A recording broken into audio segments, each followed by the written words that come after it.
Hi guys, ulam for today, leeg atay balunan. Magkaiba nga pala yan kasi ayoko ng leeg. Gusto ko atay, ay balunan pala ako. Ayan yung mga ingredients. Tada! Bago nga pala yan, prepare ko muna yan, leeg. Tsaka yung atay balunan. Yung unahin ko pala dyan mamaya yung leeg. Tapos sunod yung balunan. Siyempre last yung atay. Yan, ready na sila. Pakulo na ako ulit ng mantika. Yan. Siyempre una lagi, pag nag-aabot-abot tayo, laurel. Tapos bawang, sibuyas. Tapos konting sili. Yan, ready na. Lalagay ko na dyan yung leeg.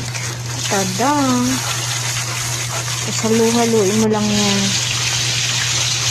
Tapos sunod mo yung balunan. Haluin mo lang din. Tapos isunod mo yung atay. Yan. Lagyan mo na ng paminta, be. Tapos oyster sauce.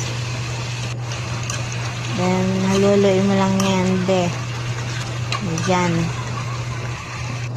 Tapos, be, lagyan mo na yun ng toyo, be. Tapos suka ulit, be. Ayan.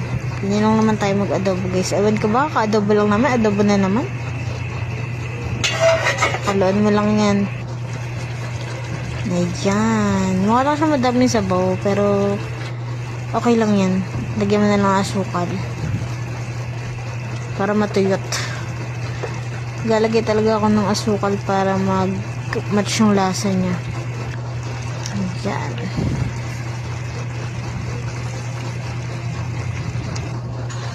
Ready to eat na. Leeg, atay, balunan, adobo.